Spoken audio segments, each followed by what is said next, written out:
So by now you should be a pro at modeling. We've gone over how to model systems using the transfer function and also in the state space domain. So now we're going to try to use those models. What can they tell us about the system? And to start with, there's a few different ways to break down a system. We're going to start with transfer function, so in the time frequency domain, and we're going to look at the poles and zeros of a system. So we're going to define that right now.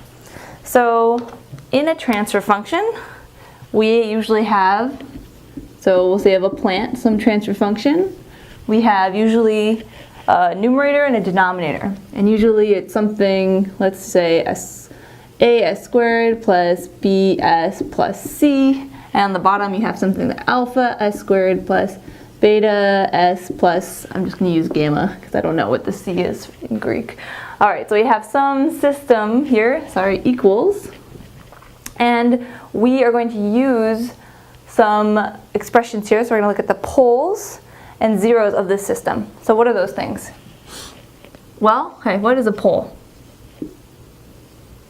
Alright, so a pole is essentially the value of s that makes this system, the transfer function, go to infinity. So value of s that makes transfer function, I'm just going to use TF here, transfer function go to infinity. Okay? So that would pretty much mean the values of s that are the roots of the denominator. Okay? And so we denote a pole as an x, and I'll show you how we plot that in a minute. And then the zeros are essentially the opposite. It is the value of s that makes the transfer function go to 0.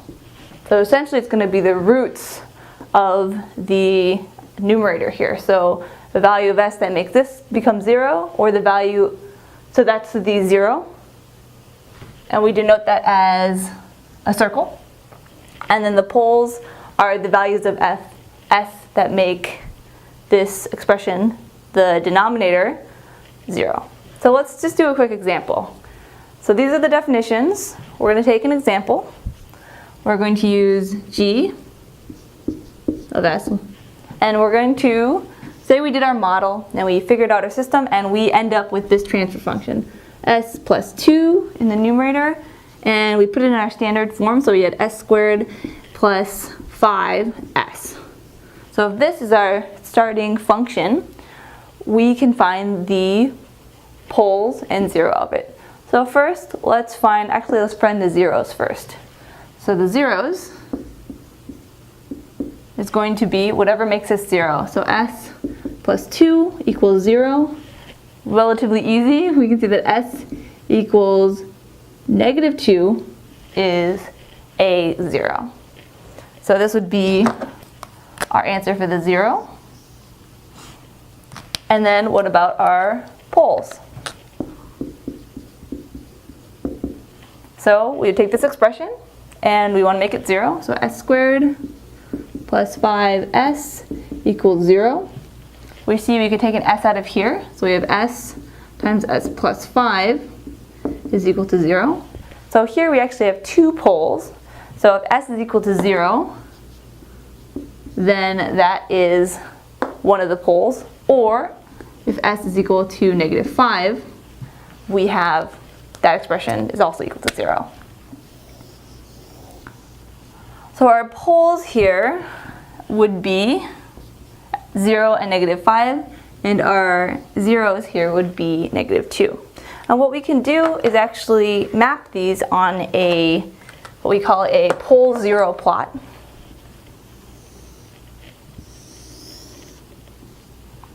Okay, so this is our, I'm going to write up here, pole 0 plot. And essentially all we're doing is mapping s on the real and imaginary axis. Imaginary, that looks weird. But okay, the real and imaginary axis, right? So all we have to do is use these appropriate symbols to map them correctly. So we have a 0 at -2. So we go to, we'll say this is, do this. So out here is -5. 5 here, and about the same here. Okay, so we have -2 is one of our zeros. There's no imaginary component, it's all real. So we keep on the real axis and we go to -2 and we put a circle. So that's our 0 at -2. And then for the poles, remember we use an x, we have s equals 0. So again, only real and, well, no imaginary or real components, so just an x, right, at the origin. And then s equals -5, again, only a real component, no imaginary, so we would put an x out here. So this is how we would plot our poles and zeros on the pole zero plane. And we're going to talk about this a lot more later, but we're going to use these values to determine how the system acts. So these values can tell us quite a bit about how it will react to, the system reacts to a step function or to various changes. So we'll look at that later, but right here we just use our system, find these zeros and poles, and then plot them on this type of plot.